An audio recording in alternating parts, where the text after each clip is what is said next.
The rain fell in slow, silvery sheets against the glass windows of a quiet downtown cafe. Inside, the smell of roasted coffee beans mingled with the hum of low jazz and the occasional clink of a spoon. At a corner table by the window sat Elena Ward, CEO of Ward Innovations, one of the most influential tech companies in the city. She was a woman of quiet power, elegance, and distance. Her black suit was perfectly tailored, her hair neatly pulled back, and her phone was never out of her hand. To the world, Elena was success personified, but in truth she lived surrounded by walls made of grief and guilt. The news articles called her the Ice Queen of Wall Street. But none of them knew that 10 years ago she'd lost her sister in a car crash after their last bitter argument, words of anger that she could never take back. That loss had left her heart frozen. She was staring blankly at the rain when a small voice broke through the cafe's chatter. "Excuse me, ma'am." She looked up. Standing before her was a little girl, maybe 7 or 8, with big brown eyes and rain-damp curls sticking to her forehead. She wore a pink jacket that looked one size too big, and her shoes were soaked through.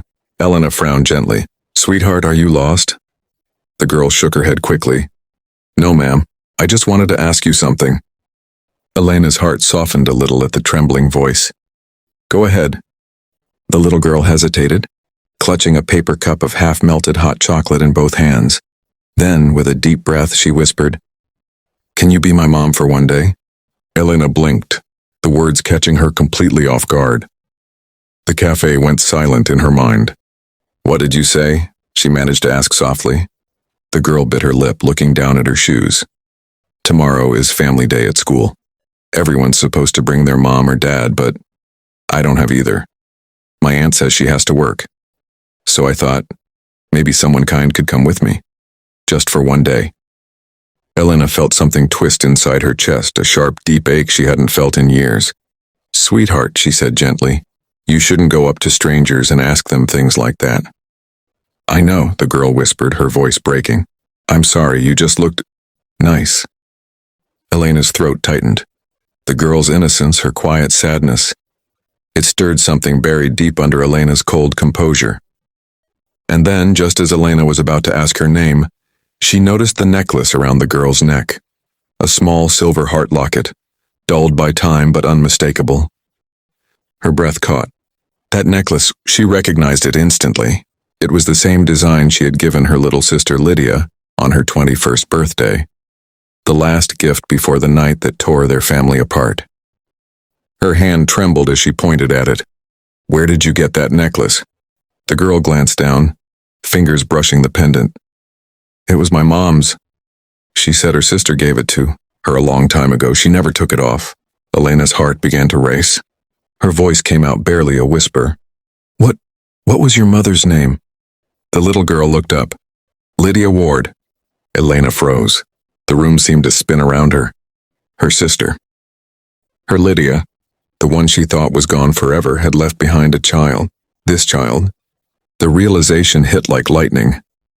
Tears burned her eyes as she stared at the little girl who blinked up at her, unaware that she was looking into the eyes of her own aunt.